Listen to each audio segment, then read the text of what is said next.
Pick that up, sweetheart. That's what Dr. Marcus Sterling would say in exactly 3 days, but Elena Martinez didn't know that yet. She didn't know his Italian leather shoes would click through the ICU corridors like a metronome counting down to the moment everything fell apart. She didn't know that a man with his kind of arrogance could weaponize a hospital the way generals weaponize geography. What she did know, at 6:38 p.m. on a Tuesday evening, was how to make herself invisible. The 7 p.m. to 7 a.m. shift at Oak Creek Memorial started the same way it always did, Elena arriving 15 minutes early, her scrubs already tucked tight, her sleeves pulled down past her wrists where the scars lived. 17 years of service doesn't disappear just because you trade your uniform for navy blue cotton and a hospital badge. It lives in your hands. It lives in the way you stand with your back to walls. It lives in the faded unit patch sewn inside her jacket lining, the one she touched once before entering the building, the way other people might touch a cross or a photograph. A talisman. A reminder. A warning. Oak Creek Memorial smelled like industrial cleaner mixed with burnt coffee and something underneath, the metallic edge of human suffering that no amount of antiseptic could scrub away. The fluorescent lights hummed their endless mechanical hymn, a frequency that used to make her flinch but now just made her tired. Tired in the way that people are tired when they've spent 17 years learning how to keep people alive in places where death had all the advantages, and then they stop. Just stop. Walk away one day because the nightmares started bleeding into the daylight hours and your 12-year-old daughter shouldn't have to see her mother wake up swinging at shadows in the bedroom they shared in a 3-bedroom ranch house in a Denver suburb where nobody asked questions and everybody minded their business. Elena was a ghost at Oak Creek Memorial. That was the plan. That was the entire architecture of her new existence: show up, perform competence, leave no impression. The other nurses knew her name was Elena. They didn't know anything else. They didn't know about the Purple Hearts. They didn't know about Remedy or the IED that took out 2 of her best friends or the 17 lives she'd personally evacuated from a burning compound after their Black Hawk went down in 2009. They saw a quiet woman in her 40s with steady hands and a habit of staying late to finish charting, and they were satisfied with that version. Invisibility was a skill. She'd spent her entire adult life being visible, being counted on, being the person whose hands didn't shake when everyone else's were trembling. Invisibility felt like mercy by comparison. The ICU on night shift was its own country. Quieter than days. Dimmer. The machines talking to each other in their mechanical languages, ventilators whooshing their rhythmic breath, heart monitors tracing their electronic lives in green lines across dark screens, for pumps beeping their steady accusations. 7 beds. 5 of them occupied tonight. A post-op from a coronary artery bypass graft in bed 2, still sedated, his chest wrapped in gauze that would need changing at 2 a.m. A trauma admission from a motorcycle collision in bed 4, fractured femur, stable but restless, demanding pain medication every 90 minutes with the kind of urgency that came from knowing his own body was betraying him. An elderly woman in bed 6 with congestive heart failure, her breathing shallow and labored, her oxygen saturation hovering at 91%, which meant Elena would be checking on her every 30 minutes all night. Elena moved through the unit like water, finding its level, efficient, purposeful, leaving no wake. Her hands were remarkable hands. They were scarred across the knuckles, calloused at the fingertips from 17 years of pulling triggers and holding ropes and performing chest compressions on people whose hearts had stopped believing in rhythm. But when those hands moved through the technical work of nursing, adjusting for rates, hanging blood products, performing routine vitals checks, they moved with the kind of precision that made the world look simple. A 20-gauge angiocath needle slid into a vein as if the vein had been waiting for it her entire life. Her fingers found the carotid pulse by instinct, counted the beats without thinking, the way other people blinked. The tremor came at other times. When she was alone. When the shift was over and she was driving through empty Denver streets at 7:15 a.m., the sun rising over the front range, her hands would shake slightly on the steering wheel. Just a tremor. Not enough to make her pull over. Enough to remind her that something inside her was still fighting with something else inside her, and neither one was winning. She managed it by staying busy. By keeping her hands moving. by touching the unit patch inside her jacket lining and reminding herself why she'd stopped. Sophia had been 7 when Elena left the service. Now she was 12, and she knew her mother worked nights at a hospital. She didn't know that her mother would sometimes wake up at 3 a.m. with her heart rate at 140, convinced that the sound of the neighbor's dog barking was incoming fire. She didn't know that her mother had, on 2 separate occasions, handcuffed her own daughter to the bed frame during a night terror, convinced she was securing a casualty for transport. She didn't know any of that because Elena had learned to hide it the way she'd learned to hide everything else, completely, methodically, with the focused intensity of someone who'd spent a career learning how to compartmentalize human experience into manageable sections. That Tuesday evening, at 6:33 p.m., Elena was reviewing the night's patient roster when Dr. Marcus Sterling arrived for the first time. He entered the ICU the way certain men enter spaces, as if the architecture should be grateful for his presence. Italian leather shoes that cost more than Elena made in a month. A watch with a face the size of a small moon. Hair styled with the kind of precision that suggested he spent more time on his appearance than most surgeons spent in surgery. He was the new attending physician for night shifts, recently hired to replace Dr. Chen, who had retired to spend time with his grandchildren in Taiwan. Sterling was, according to the hospital memo, a board-certified critical care physician with 16 years of experience and a subspecialty in complex hemodynamic management. He was also, Elena would discover, a predator who had learned to hunt in the corridors of hospitals instead of forests. Sterling's eyes moved across the ICU like a security camera on high speed. He catalogued the nurses at the station. He observed the patient monitors. He noted the supplies, the staffing ratios, the subtle hierarchies that governed the invisible social architecture of any medical unit. And then his eyes found Elena, and something in his expression shifted. Not dramatically. Just a slight tightening at the corners of his mouth. A small nod to himself, as if he'd just identified something he'd been looking for. What he saw was a woman in her 40s, medium height, dark hair pulled back in a tight bun, wearing scrubs that were immaculate and utterly unremarkable. He saw the way she'd positioned herself at the far end of the nurse's station, her back to the wall, her eyes tracking the patients on the monitors even while appearing to be focused on the computer in front of her. He saw the subtle flinch, barely visible, but visible, when the trauma patient in bed suddenly shouted for his nurse, his voice loud and demanding and raw with pain. What Sterling didn't see was that the flinch wasn't fear. It was recognition.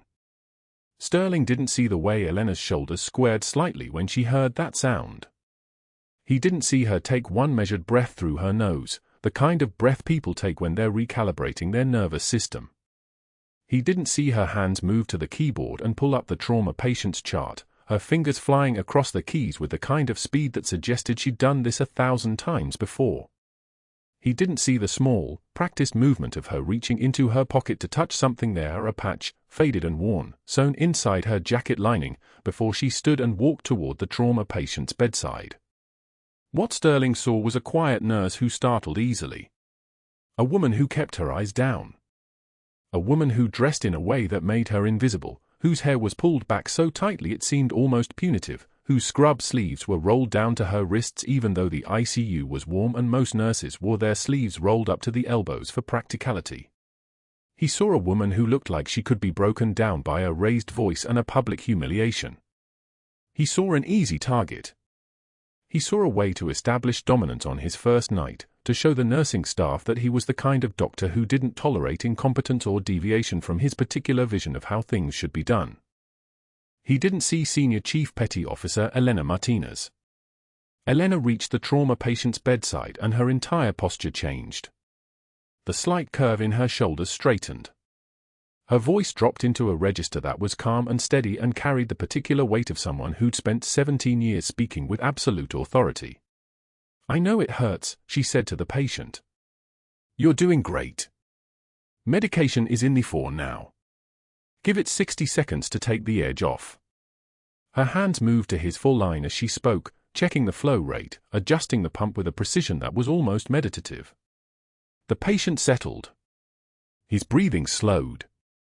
His face, which had been contorted with pain and frustration, began to relax as the morphine started its work through his bloodstream. Sterling watched from the doorway, his expression unchanged, and made a mental note. At home, in the small house on Juniper Street with its fenced yard and its mortgage that Elena paid on a night shift nurse's salary, Sophia was doing her homework at the kitchen table. She was 12, which meant she was at that particular age where children begin to suspect that their parents are human beings with interior lives and complicated secrets, but they haven't yet developed the vocabulary to ask about it directly. She knew her mother worked nights at Oak Creek Memorial. She knew her mother was a nurse. She knew that her mother sometimes came home with circles under her eyes that looked like bruises. She didn't know why her mother had taught her to lock her bedroom door from the inside.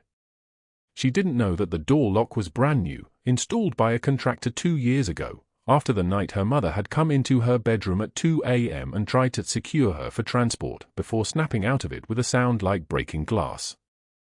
Sophia had asked about that. Once. Elena had said, "Bad dream, honey. Mommy had a bad dream. But you're safe. You're always safe." It was the kind of answer that satisfied children because children want to be satisfied. They want the world to make sense in simple ways. They want their mothers to be uncomplicated.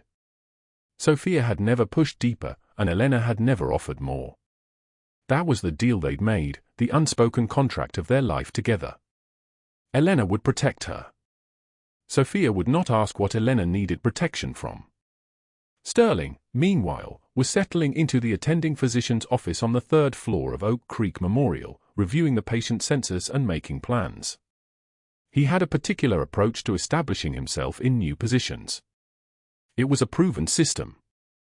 First, identify the weakest link in the nursing staff. Then apply pressure. Public pressure, private pressure, it didn't matter which. Establish yourself as the person with power. Make it clear that competence was measured against your standards, not anyone else's. By the time you'd been there 6 months, the entire unit would be operating according to your vision, and no one would remember that they'd ever done things differently. Elena Martinez had just volunteered to be that demonstration. Dr. Sterling gathered the night staff within Elena's first hour at Oak Creek Memorial, his tailored lab coat still crisp from the dry cleaner, his voice carrying the particular cadence of a man accustomed to being obeyed. He pointed at her while addressing the group clustered near the medication dispensary. "I give this one a week before she quits. Anyone want to take that bet?" His smile was a blade. Elena took one measured breath, met his eyes across the fluorescent-lit hallway, said nothing. Her hands remained steady as she organized her tablet, the small gesture of a woman who had learned long ago that silence was a more powerful response than any argument. 3 nurses exchanged glances. One actually chuckled. Sterling had already moved on, already forgotten her, which was precisely the point. 3 days later, the cafeteria was packed with the mid-shift chaos, doctors in wrinkled scrubs, nurses stealing 5 minutes between codes, dietary staff restocking the steam tables. Elena sat alone at a corner table, her salad untouched, her mind calibrating medication dosages for the patient load she'd inherited that night. The tray in front of her held the small inventory of someone who ate quickly and without pleasure: water, crackers, a small container of grilled chicken that looked like it had been microwaved sometime during the Clinton administration. She was reaching for a cracker when Sterling passed her table without breaking stride, his elbow catching the edge of her tray with the calculated precision of a man who'd been practicing small cruelties his entire life. The tray pitched sideways. Food splattered across her scrubs, salad dressing dark as blood against the white fabric, shards of plastic plates skittering across the linoleum like accusers. Sterling turned back with a smirk that exposed the gap between his front teeth, the kind of smile that revealed something essential about his interior landscape. "Clumsy hands, Martinez. Maybe nursing isn't for you." His voice was pitched to carry. 20 staff members watched. A resident stopped mid-chew. A unit secretary's fingers froze above her keyboard. One tear escaped down Elena's left cheek, not from pain, not from humiliation, but from something deeper and more complicated, a pressure release valve that her body had decided to open without permission. She wiped it without breaking eye contact, the motion so controlled it looked almost clinical, the way a surgeon might blot a bleeder. Then she knelt to clean the mess in absolute silence. Her hands moved with the economy of someone who had cleaned far worse than cafeteria debris. She'd scraped human tissue from desert sand. She'd wrung blood from fatigues in field conditions where running water was a luxury that didn't exist. The sound of the tray scraping tile under her fingers was like the report of a distant weapon. When she stood, the mess was gone, and so was any trace of the tear. She nodded once to the unit secretary and walked back to the unit, her scrubs darkened by sauce but her spine absolutely straight. The following week during rounds, Sterling threw a patient chart at her feet in front of the entire ICU team. It wasn't a toss, it was an act of release, the kind of gesture that carried contempt in every angle of descent. The chart skidded across polished tile, pages scattering like startled birds. 6 attending physicians watched. 3 residents froze. A respiratory therapist's jaw tightened. Sterling's voice dropped into that particular register he reserved for maximum demotion. Pick that up, sweetheart. And next time, try reading the orders before you bother me with questions. The word sweetheart landed like a slap wrapped in velvet. Elena bent, retrieved the scattered pages, aligned them with surgical precision, stood, and said in a voice like still water, flat, deep, with the kind of absence of emotion that somehow conveyed more threat than any raised volume could, "I've survived worse than you, doctor." She held his eyes for exactly 2 seconds. Not aggressive. Not defiant. Just informative. The room went so quiet you could hear the ventilator wheeze from the corner bed. A young fellow beside Sterling actually took a step backward. Sterling's face flushed a dark crimson that spread from his collar upward like a spreading infection, but he said nothing. He couldn't. Anything he said next would be diminishment. After that, Sterling called her a charity case, a reference to the Veterans Employment Program that had flagged her hire, something Elena had tried desperately to keep quiet because visibility meant questions, and questions meant exposure. He'd whisper it when she passed his office, "Morning, charity case. Got the budget numbers for the board today." The other physician started using it, and soon it had become casual enough that no one questioned it anymore, just another nickname in the taxonomy of hospital hierarchy. But Sterling's eyes had changed. They'd moved from dismissive to calculating, which was infinitely more dangerous. That night, at 2,247 hours, he sat alone in his office with the door closed and made 3 phone calls. His mentor chaired the hospital's credentialing committee. His college roommate sat on the board of trustees. His brother-in-law worked in the licensing division at the state nursing board. By the time he hung up the 3rd call, Elena Martinez had stopped being invisible and started being a problem. It was a Tuesday when the young Army Ranger came in, Sergeant Danny Reeves, mid-20s, a training accident at Fort Carson that should have been a simple fracture but wasn't. The trauma team had missed it at first, tension pneumothorax. Air was filling his chest cavity, collapsing his lung, compressing his heart like an invisible fist closing. His oxygen saturation was 82 and dropping when Elena was assigned to his care, and the attending on shift, not Sterling, thank God, but a younger physician named Chen, was on the phone with the cardiothoracic team trying to arrange a transfer to a larger facility. Reeves's breathing had become shallow, panicked, his skin taking on that particular grayish tone that meant his body was beginning to shut down in defense. His buddy, a former combat medic named Holloway, gripped the bed rail like it might hold his friend to the world if he just squeezed hard enough. Elena's hands moved on their own. Muscle memory took over, the same way it had 17 years ago in Ramadi when the insurgent round had taken the lieutenant's lung and there had been no time for protocol, only for action. She moved to Reeves's bedside without waiting for Chen's authorization, her fingers already identifying the landmarks, second intercostal space, midclavicular line. She didn't request permission. She didn't call for backup. She appeared with a 14-gauge angiocath needle already in her hand, her movements so fluid they looked almost choreographed. Holloway watched her hands, the specific, practiced way she angled the needle, the absolute absence of hesitation, the muscle memory of someone who had done this not 3 times, not 30 times, but hundreds of times across the kinds of conditions that didn't exist in American hospitals. The needle went in. The distinctive hiss of air escaping, compressed atmosphere releasing like a held breath finally let go. Reeves gasped in a full, desperate lungful of oxygen, his oxygen saturation climbing almost immediately, 85, 90, 94.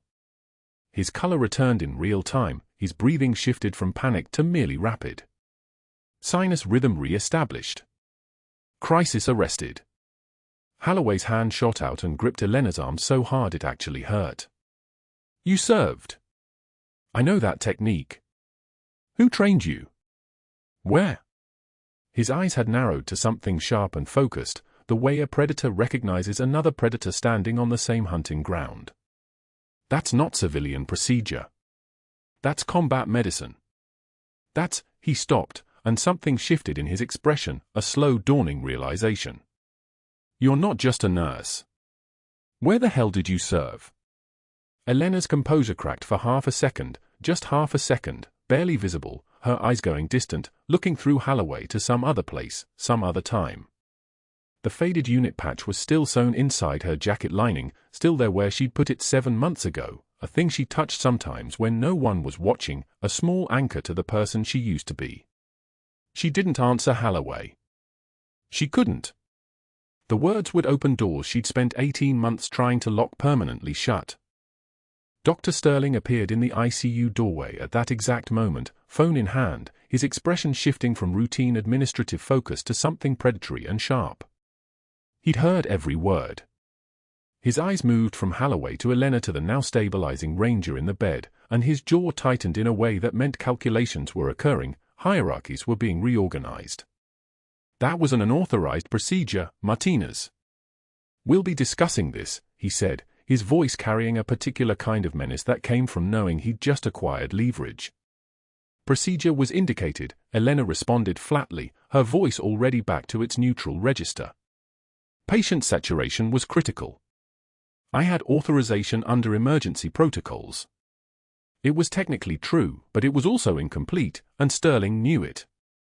He stood there for 3 more seconds, processing, planning, before he turned and walked away, already mentally preparing the narrative he would construct in conversations with the credentialing committee. 2 hours later, at 0300 hours, when most of the hospital had softened into that particular quiet that only comes in deep night, the ICU doors burst open. 4 men in black tactical gear materialized in the doorway, no hospital badges, no law enforcement identification visible, no credentials offered. Weapons bulged under their jackets. Their movements carried the specific efficiency of people trained for violence, but their eyes held something worse. They weren't angry, weren't emotional, were simply executing a mission with the kind of cold competence that Elena recognized immediately. "We're transferring Sergeant Reeves," the lead man said flatly. "Get him ready. Now." It wasn't a request. It was a command. The Ranger's buddy, a former combat medic named Holloway, built like a tactical manual with scars that told stories, stood at the foot of the bed watching Elena work. She'd been in Reeves' ICU room for 4 minutes. For minutes to assess a tension pneumothorax, identify the needle decompression site at the second intercostal space midclavicular line, find the 14-gauge angiocath needle in the crash cart, and execute the procedure with hands that moved like they'd done this 10,000 times before. Not hesitantly. Not with a nurse's careful precision. With the terrifying fluid certainty of someone who'd held a scalpel while artillery shook the ground beneath her feet. The needle went in. The hiss of air escaping the chest cavity was immediate and unmistakable. Reeves' oxygen saturation climbed from 78 to 85 to 91 in 30 seconds. His heart rate dropped from 136 to 108. The man who'd been gasping like a landed fish 5 minutes ago suddenly breathed like he remembered how. Holloway didn't move. Didn't blink. He just watched Elena's face as she checked the placement, confirmed the needle was secure, and reached for the monitoring equipment with the economical movement of someone whose muscle memory had been forged in trauma bays that had nothing to do with civilian hospitals. His voice, when it came, was barely a whisper. "You served." It wasn't a question. Elena didn't pause. Didn't meet his eyes. She was already documenting the procedure, her pen moving across the chart with the same controlled precision she'd used on Reeves. But something in her jaw shifted. Infinitesimal. A single muscle fiber deciding to stay locked instead of relax. 23 years, Holloway continued, and now there was something like recognition in his voice, the way one warrior acknowledges another across a crowded room. Maybe more. You move like someone who's done this in the field. She still didn't answer. But her hand steadied on the pen in a way that suggested the question had landed somewhere deep. Dr. Sterling heard it. He was standing near the nurse's station, ostensibly reviewing a chart, but his entire body had gone rigid the moment Holloway spoke. His eye swung to Elena like she'd suddenly transformed into something dangerous, something that threatened the carefully constructed hierarchy he'd spent his entire career building. A nurse who was just a nurse, that was manageable. A nurse who carried certification Sterling didn't understand, who moved with authority that transcended her job title, who apparently had credentials in things he couldn't control, that was a threat. He was moving toward his office before Elena even finished charting. The phone was in his hand before the door clicked shut. Sterling's voice, when he spoke, was the voice of a man whose institutional power had always been sufficient, the voice of someone accustomed to bending systems to his will through sheer force of conviction and connection. This is Dr. Sterling at Oak Creek Memorial. I need to speak with someone in credentialing immediately. We have a nurse on staff, Elena Martinez, been here less than a week, and I've discovered significant inconsistencies in her background. No, I don't have specifics yet, but I need a full investigation into her qualifications. Her nursing license. Any military history that might indicate psychological instability or violence. Yes. Right now. He made 3 more calls in the next 8 minutes. First to his friend on the hospital board, a man whose country club membership Sterling had sponsored 18 months ago. Then to the state credentialing committee, where he had another friend, a woman he'd referred business to when her daughter needed a hospital position. Finally to a private investigator he'd used before, a former cop with access to databases that existed in grey legal territory.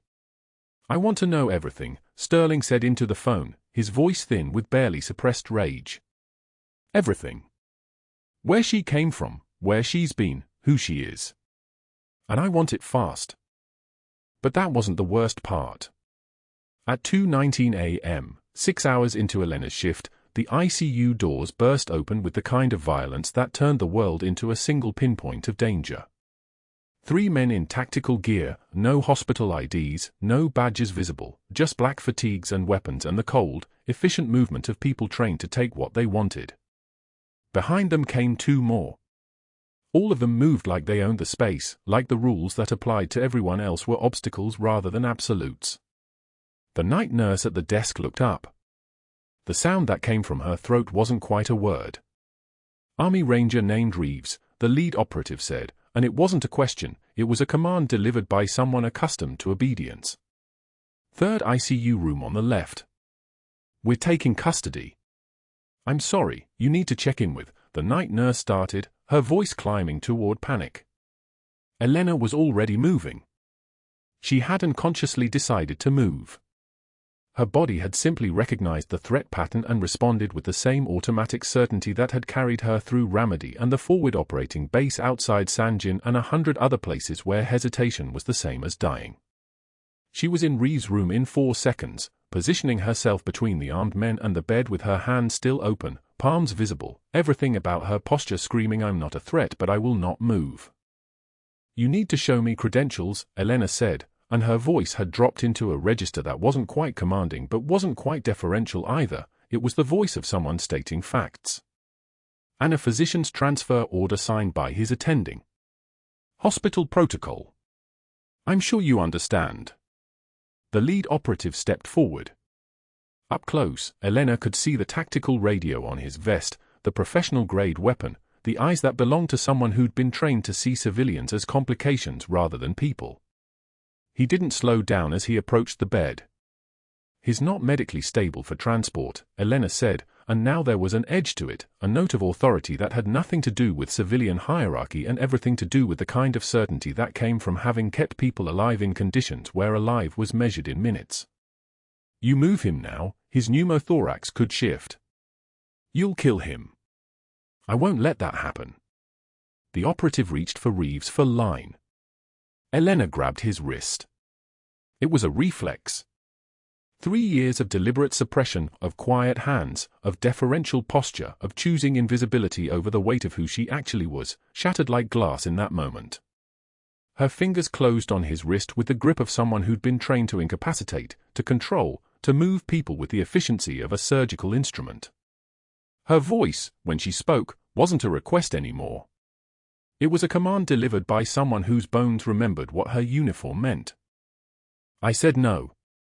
The operative's eyes widened. His hand moved. Not toward his gun first. Toward his radio, as if calling for backup, but the gun was already coming up, muscle memory of a different kind, the kind that belonged to someone trained to solve problems with lethal efficiency. The first shot hit Elena's right shoulder, spinning her sideways with the kind of force that separated her from the tactical clarity she'd been operating in and dropped her into raw, immediate, screaming pain. The bullet tore through muscle and came out the back, leaving a wound that looked like someone had punched through her with their fist. Blood, more blood than she'd expected to see, soaked through her scrubs in seconds. She lunged back toward the bed anyway. The second shot caught her abdomen as her body became a shield between Reeves and the gun, muscle memory overriding everything else, the calculus ancient and simple, his life was worth more than hers. The bullet punched through flesh and came out the other side, and the pain was information, pain was data, pain was just sensation, and she could compartmentalize sensation. She could endure. She had endured worse. She was still moving forward, her arms still spread, blood pooling on the white linoleum floor like dark water spreading across ice, when the third shot tore through her left thigh. That one brought her down. Her leg went out from under her and she collapsed across Reeves' chest, her body a barrier, her arms still locked in place to protect him. The security guards arrived 92 seconds later. They cleared the room in 40 seconds and they were good ex-military themselves, moving with purpose and skill. The armed men fled. The operative in the lead was already in the stairwell, already radioing for extraction, already disappearing into Denver's pre-dawn darkness like smoke. Elena was still conscious when they moved her. Still aware. Still bleeding in a way that suggested the abdominal shot might have hit something important. The paramedics cut her scrubs away, found 3 entry wounds and 1 exit wound, applied pressure dressings that turned red within seconds of application, got 2 large bore force running fluids, made the call for trauma surgery. Stay with me, the paramedic said, but Elena was already somewhere else. Not in shock. Something worse. She was in that place between knowing what was happening and accepting it, the place where the body understood emergency while the mind was still catching up. Dr. Sterling was at the nurse's station before Elena was even wheeled toward the elevator. Before the blood had finished pooling on the ICU floor. He had his phone to his ear and he was speaking rapidly, his voice the voice of a man seeing opportunity crystallize, seeing a narrative that could be shaped, seeing a threat that could be neutralized. This is unacceptable, he was saying. She assaulted a federal operative. She violated basic hospital protocol. She's violent, unstable, potentially dangerous.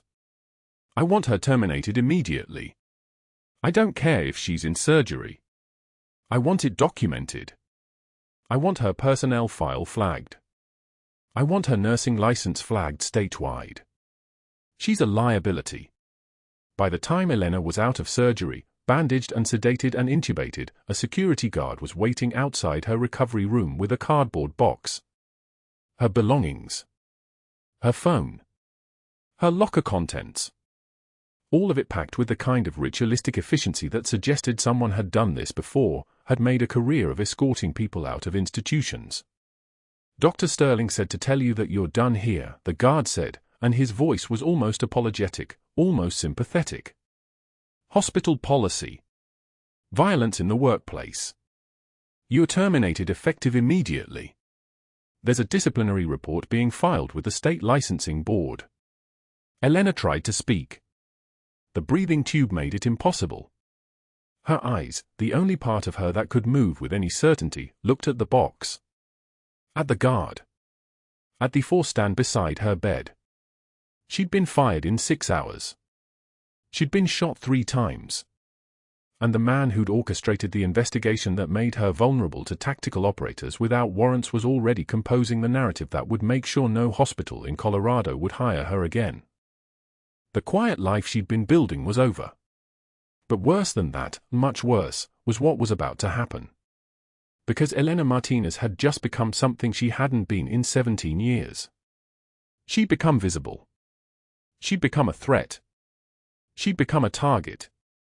And in exactly 24 hours, people were going to start arriving at Oak Creek Memorial who understood exactly who and what she was. People who answered to institutions much larger than a hospital board. People for whom the phrase Senior Chief Petty Officer meant something beyond a job title. It meant obligation. It meant honor. It meant that 150 soldiers in dress uniform were already rolling toward Denver in a convoy that would block 3 city streets. But Elena didn't know that yet. She just knew that she was bleeding through bandages designed to stop the bleeding. That her career was over. That her daughter didn't know why she wasn't coming home. That the man who destroyed her was already drafting the memo that would make sure the destruction was permanent and official and sealed in bureaucratic concrete. The fluorescent lights above her hospital bed buzzed their monotonous song. The ventilator wheezed its mechanical rhythm. And somewhere in the pre-dawn darkness, a phone call was being made to a man at Fort Carson who hadn't heard Elena Martinez's name spoken aloud in 3 years. The phone call came at 2:13 a.m. from Fort Carson, routed through 3 encrypted lines and a command center that hadn't heard Elena Martinez's name in 3 years. The voice on the other end belonged to a man named Holloway, a lieutenant colonel who still carried shrapnel in his ribs from Ramadi and could move through a room like smoke. He listened to the situation report with the stillness of someone who'd learned that sound carries death. When the brief ended, he said 4 words, "Get me the full file." Then he hung up and started making calls. By 6 a.m., every hospital administrator in Denver had received a polite but unmistakable request from the Department of Defense. Not a demand. A request. The kind that came from a phone number that didn't appear on any public directory. Dr. Sterling never received that call. What he received instead was confirmation that his strategy had worked perfectly. The credentialing committee suspended Elena's nursing license within 4 hours of her surgery. The board citation read, "Pending investigation into clinical judgment and psychological fitness." Sterling had been methodical. He'd called every administrator on the hospital's board before 8 a.m., framing the situation with surgical precision. A nurse with a hidden military background. A shooting incident. Questions about her mental stability. He'd mentioned, almost casually, that her intervention had been reckless, vigilante in nature, the kind of dangerous improvisation that got people killed, not saved. He'd spoken to his brother-in-law at the Colorado Department of Regulatory Agencies. 2 conversations. 15 minutes total. By noon, the state board had flagged Elena's file with a red notation, "Psychological fitness concerns. Violent incident. Recommend statewide hold pending review." The termination letter came at 3 p.m., delivered to Elena's hospital room while she was still on 4 fluids and delorded, her shoulder immobilized in a sling, her abdomen wrapped so tightly she could barely breathe. The hospital administrator who delivered it wouldn't meet her eyes. "Dr. Sterling has raised serious concerns about your clinical judgment," the letter stated. "Your employment is terminated effective immediately pending the outcome of the state board investigation. You are restricted from all hospital facilities in Colorado pending resolution." Elena read the letter twice, then folded it with her good hand and set it on the bedside table. Her shoulder throbbed. Her abdomen throbbed worse. The hemorrhage had required a second procedure, exploration of the wound track, removal of a bullet fragment that had nicked her spleen. The surgeon had wanted her admitted for another week minimum. Elena had other plans. She signed the discharge papers against medical advice at 6:15 p.m., moving with the careful deliberation of someone whose body had become an adversary. Every step cost her something. The nurse, a young woman named Rebecca who'd been working the afternoon shift during the chaos, helped her into her street clothes. The bandage on her abdomen had already begun to seep red, a thin blooming stain spreading across the compression wrap like watercolor. Her sling was pale blue, hospital issue, the kind designed for short-term use. Elena didn't look like a decorated officer. She looked like a woman who'd been shot 3 times and was leaving the hospital anyway. The taxi ride home took 12 minutes. Denver glowed orange under sodium lights, rain falling in that particular autumn way, cold and heavy, the kind that made you want to be anywhere else. Elena sat in the back seat, arm cradled against her ribs, and thought about nothing at all. Thought avoidance had become her dominant skill. It was what you did when you survived things that shouldn't have been survivable. You didn't think about the details. You moved forward until the moving became automatic. Sophia was at the kitchen table when Elena walked through the door. Homework spread across the laminate surface. Math problems that meant nothing. The apartment smelled like the chicken soup Elena had made 3 days ago, before her quiet life had shattered on the white linoleum of the ICU. The 12-year-old looked up, and her face changed. Not with shock, with recognition. She knew something was wrong before her brain could process what she was seeing. "Mom? Why are you home? What happened to your arm?" Elena moved to the chair across from her daughter and sat down. Every nerve ending was screaming. The pain medication was wearing off, and the real pain was beginning, the physical kind that at least made sense, at least responded to treatment, at least you could quantify in milligrams and hours. She looked at her daughter's face and felt something break inside her that had nothing to do with bullets. "Mama." Sophia was on her feet now. "Mom, why are you bleeding?" Elena tried to speak and found that her voice had become something distant, something that happened to other people. Tears came without permission, sliding down her face in the way she'd taught herself never to allow in public. But this wasn't public. This was her daughter watching her fall apart at a kitchen table on a Tuesday evening in Denver, Colorado, in an apartment that had been supposed to be safe. "I got hurt at work," Elena said, and the words felt like lies even though they were technically true. Sophia knelt beside her mother's chair and took her good hand. "What kind of hurt? Do we need to go back to the hospital?" "Mom, you're scaring me." Elena couldn't explain that she'd just lost her job. She couldn't explain that the man she'd tried to ignore for 6 weeks had weaponized her secret against her with the precision of someone who'd been trained in tactical destruction. She couldn't explain that her nursing license, the thing she'd rebuilt her life around, the credential that had let her tell herself she was functional, was now flagged statewide as a security risk. She couldn't explain that the refuge she'd created, the anonymity she'd worked so hard to build, had been demolished in the same way a controlled demolition brings down a building, carefully, methodically, from the inside out. "We're going to be okay," Sophia whispered, holding her mother's trembling hand. But Elena knew better. She'd survived 17 years of military service, 2 war zones, 3 gunshot wounds, and the kind of PTSD that woke you at 3 a.m. with your hands around your own throat. She'd survived the nightmares and the hypervigilance and the way crowds felt like ambushes. She'd walked away from everything, the service, the structure, the identity that had made her whole, to protect her daughter from the person she'd become in the dark.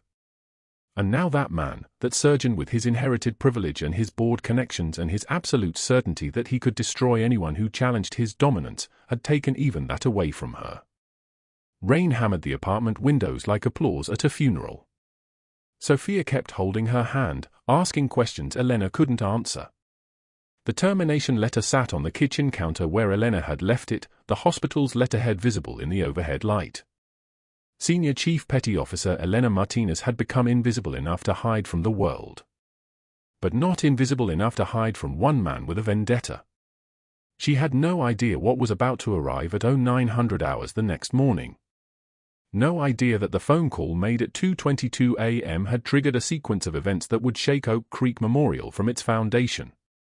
No idea that 150 people in dress uniforms were already packing convoy vehicles at Fort Carson, their movements coordinated with the precision of a military operation, because someone had finally said Elena's name aloud to the right person, and that person had answered the call like it had never been hung up at all.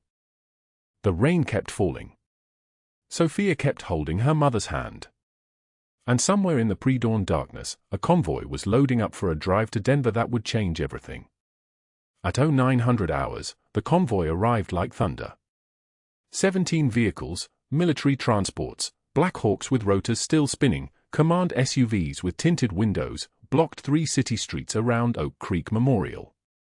Traffic stopped. Pedestrians stared. A news helicopter circled at altitude, its camera already rolling. This wasn't a request for access. This was a reclamation. 150 Army Rangers in full dress uniform filed through the emergency entrance. Not rushing. Not chaotic. Moving with the terrifying fluid precision of apex predators who'd trained together for years, their Class A uniforms pressed sharp enough to cut, medals catching the fluorescent light like a constellation of earned authority. They moved through the corridors silently, boots on tile in perfect cadence, 1, 2, 3, 4, their presence making the air pressure change, making hospital staff flatten themselves against the walls. A respiratory therapist dropped a clipboard. Nobody picked it up. The Rangers kept moving. The commanding officer walked past Dr. Sterling without a glance. Sterling stood frozen near the nurse's station, his mouth opening and closing like a fish suffocating in air. The lieutenant colonel didn't acknowledge him. Didn't slow. Didn't even turn his head. The message was crystalline: you are beneath notice. They stopped at Elena's room on the 4th floor ICU. She was sitting up in bed, pain medications making her movement slow and deliberate, her left shoulder immobilized in a sling, bandages visible beneath the hospital gown. The shoulder wound had required a surgical drain. The abdominal wound was still weeping, the thigh wound wrapped tight to manage swelling. 3 bullets. 3 separate bleeds. 3 separate miracles she'd survived at all. The lieutenant colonel stepped into the room. His eyes found Elena's face and held it, not with pity, not with curiosity, but with the kind of recognition that exists only between people who've walked the same fire. Senior Chief Petty Officer Elena Martinez, he said. Not a question. A declaration. I'm Lieutenant Colonel James Halloway, Commanding Officer, 1st Battalion, 75th Ranger Regiment. I've come to bring you home. The room seemed to exhale. Sophia, standing beside the bed with her mother's hand in both of her own, straightened. Her 12-year-old spine lengthened. Her chin lifted. She was looking at her mother, really looking at her, for the first time understanding that the quiet woman who'd taught her to tie her shoes and braided her hair and made pancakes on Saturday mornings was also something else. Something vast. Something that made 150 armed soldiers file through a hospital in silence. Sophia's voice shook, but her words were clear. My mother holds the rank of Senior Chief Petty Officer. She paused. Found her strength. She's been holding the rank. She never stopped. The hospital administrator stood near the doorway. The board chair hovered in the threshold. Dr. Sterling had followed the Rangers but hung back in the corridor, already sensing his irrelevance, already feeling the architecture of his manufactured authority crumbling like drywall. A trembling staff nurse, the same nurse who'd been terrified of Sterling for 3 years, stepped forward with a manila folder. Her hand shook as she opened it. Her voice wavered as she read aloud, Bronze Star with Valor. 2 silver stars. 3 purple hearts. And then she paused, because some words carry weight that requires silence before them. Navy Cross, the nurse whispered. For actions in Ramadi, Anbar Province. Citation reads, without regard for personal safety, she evacuated 17 personnel from a collapsed structure under sustained enemy fire, performing emergency field surgery on 3 wounded soldiers with no medical supplies and no backup, direct fire impact missing her by 4 feet. The medical director who signed her discharge paperwork flagged her psychological fitness. The administrator who terminated her employment said she violated protocol. The silence was so thick you could operate in it. The lieutenant colonel stepped closer to the bed. His right hand moved to his jacket, not a weapon, but something more powerful. He reached inside and withdrew a faded unit patch, worn soft as cloth can become, the edges frayed, the colors muted by time and sun and the dust of places no patch should have to survive. The same patch. The one Elena had sewn into her jacket lining 3 years ago when she'd left the Navy, when the nightmares were too loud, when her hands wouldn't stop shaking enough to hold a surgical instrument. This woman, Holloway said, speaking now to the assembled hospital board, to Dr. Sterling standing ghost-like in the hallway, to every witness in that room, carried me 2 miles through enemy fire after an IED took my legs. She used a tourniquet made from her own shirt. She kept me talking so I wouldn't bleed out. She's the reason I'm standing here. The reason I have these legs, even if they're held together with titanium and prayer. He looked at Elena directly. The reason I have my daughter's hand to hold. Sophia's grip on her mother's hand tightened. Sterling opened his mouth. His lips formed the beginning of a sentence, some deflection, some reframing, some last desperate attempt to reclaim the narrative. Then he closed it. The words died. He understood, in that moment, that his voice had become irrelevant. That he was standing in a room where his authority meant nothing, where every credential he'd ever weaponized, every connection he'd ever leveraged, every strategic move he'd orchestrated had been rendered as useful as a pager in the age of cell phones. The same security guard who'd handed Elena her termination box 6 hours after the shooting, a former Army MP who'd watched Dr. Sterling order her out of the building while blood still marked the ICU floor, stepped forward now with another box. This one held Sterling's belongings. His stethoscope. His personal files. His diploma, which suddenly looked like a prop from a failed play. The guard said flatly, his voice carrying the particular authority of someone who'd stood watch in places where authority came from competence rather than credentials, "I believe you know the way out, Doctor." Sterling didn't argue. He took the box. He walked past the 150 Rangers. Not one of them moved. Not one acknowledged his passage. He was already a ghost, already being unmade by the simple act of being ignored. By the time he reached his car in the parking garage, his hands were shaking. By the time he reached his apartment, the hospital's legal counsel had already called his personal attorney. By the time he slept that night, his state medical board had received the complaint. But that wasn't the end of it. The Rangers stayed. They established a rotating presence in the ICU hallway. They brought her flowers, dozens of them, the room transforming into a garden of recognition.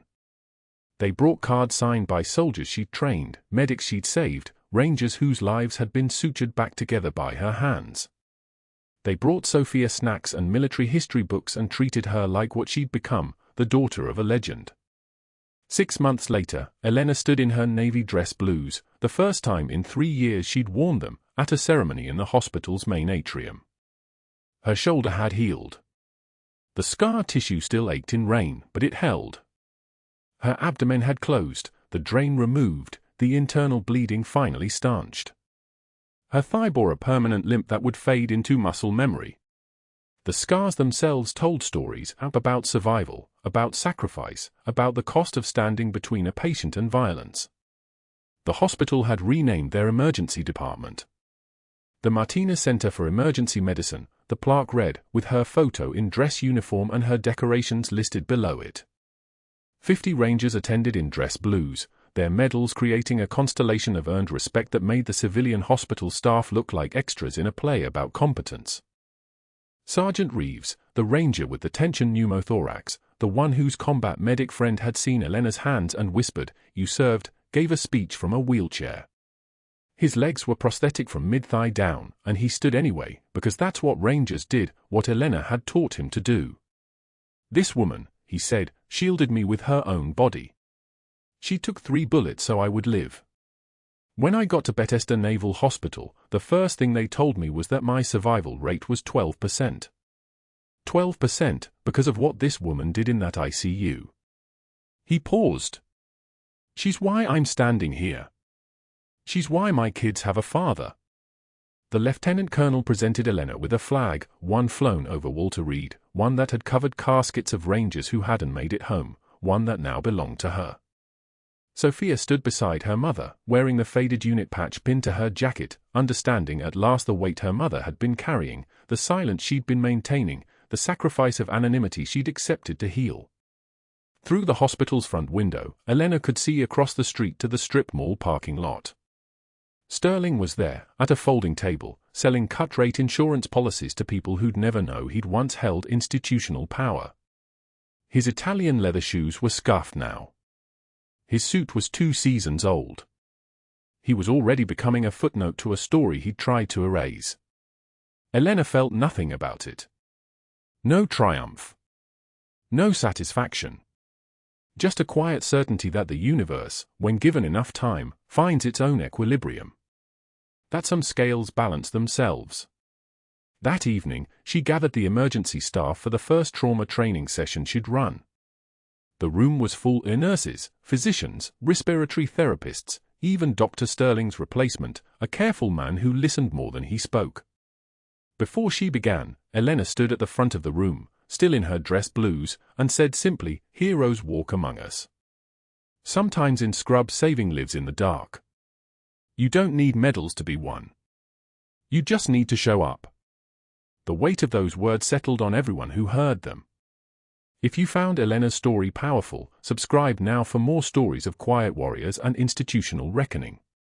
Like this video if you believe the truth always surfaces. And comment, what would you have done in Elena's position? Would you have stood your ground or walked away?